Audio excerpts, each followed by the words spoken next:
Welcome to Wrestling Talk. Today we're going to do something new here today. We're going to be rating the Royal Rumble show, the whole card, and I'll give you the rating. I will talk about the matches a little bit, talk about the controversy that's with this show, and then give it a rating at the end. 1 out of 10.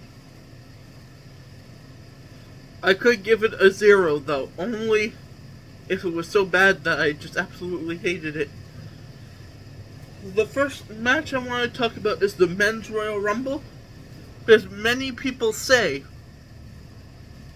that Jey Uso doesn't deserve this win over John Cena, but it was quite obvious that John Cena wasn't going to win this. I have said that for months and months. People all of a sudden went from loving Jey Uso to hating him just because the poster boy of the company, John Cena, did not win. Overall, the beginning of the match was very interesting with all the luchadors and stuff. With Rey Mysterio, Penta, it was very interesting. The Men's Royal Rumble was definitely worth the watch. And I know people don't like Jey Uso because they say he's a mid-card talent and he's only ever big as a tag team wrestler. But guess what? By that logic, Shawn Michaels won't be good, Bret Hart won't be good, the British Bulldog won't be a good wrestler. Won't be a good wrestler.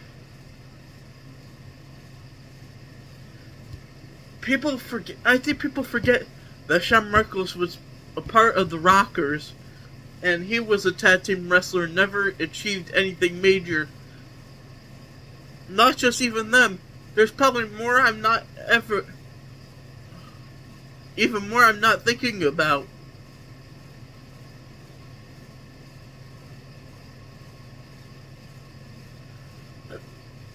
Excuse me.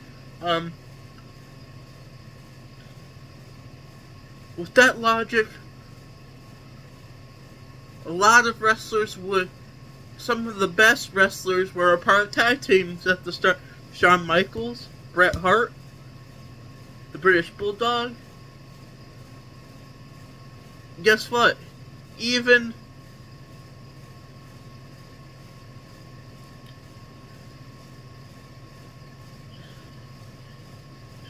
Rikishi to a point.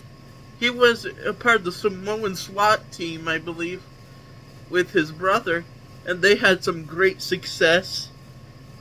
The Rock, too. He was part of the Nation of Domination with Mark Henry, Farouk. So you're saying all those guys are inherently bad wrestlers, too. But ultimately, I think Jey Uso was the right choice. And that's the controversy with this. If I had to give this match a rating out of 10, I'll give it a 9. Mostly, at one point, I feel like people also hated it because Logan Paul was number 30, but I think they did that for a reason. And the fact that he eliminated CM Punk. They're trying to build up something good for WrestleMania, and people don't want to give Triple H the chance to cook at the Royal Rumble.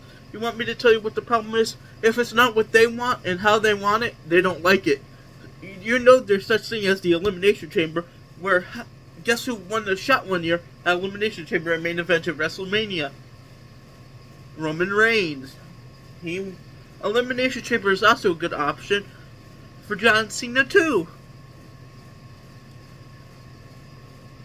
But people want what they want, and if they don't get, they cry. And people are like, say Jey Uso is a terrible singles wrestler. They're full of it. You want me to tell you what? He has had a good match with Gunther. People say it was the worst match ever. They're always saying that because he beat John Cena. And they're crying and crying to their parents and stuff. Grow up. This match was good. I would give it a 9 out of 10. It's not a perfect 10, but I liked it. Jey Uso winning was a big surprise to me. That's the reason why I liked it so much. He deserved it too. It was a really good match from beginning to end. Logan Paul being number 30 was there for a reason.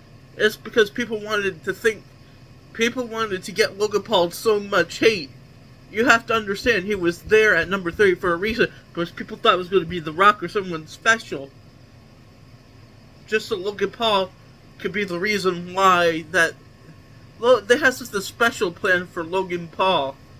I guarantee it. Okay. The next match I want to talk about is the Women's Royal Rumble. This was good because there were so many women in the ring, so many chaotic things during this.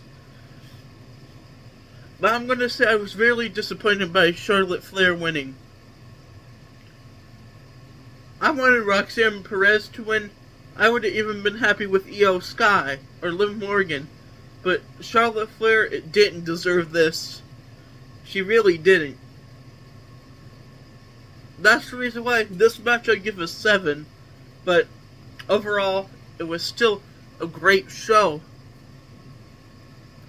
DIY versus the Motor City Machine Guns 2 out of 3 falls match for the Tag Team Championship, with Diddy retaining their Tag Team Championships.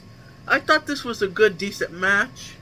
The Street Profits interfering made no sense to me, but it is what it is.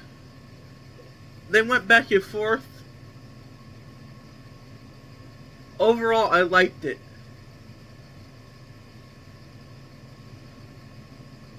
By far one of the best matches of the night. Cody Rhodes defeated Kevin Owens in a ladder match for the championship. Cody Rhodes and Kevin Owens killed each other. Cody Rhodes ultimately won, but it was a good ride. They fought each other outside of the ring, inside the ring. They killed each other. There was blood. Ultimately, if I had to give this show a rating, after all this in consideration, I'll give it like an 8 out of 10. The only 2 matches that were... DIY was good, but wasn't great. That's what made it down to like at least an 8. And Charlotte winning also brought it down to the 8. I thought Jey Uso was the right decision here. And I thought Cody Rhodes was the right decision here. So, ultimately, I thought it was a great show. It gets a 8 out of 10 for me.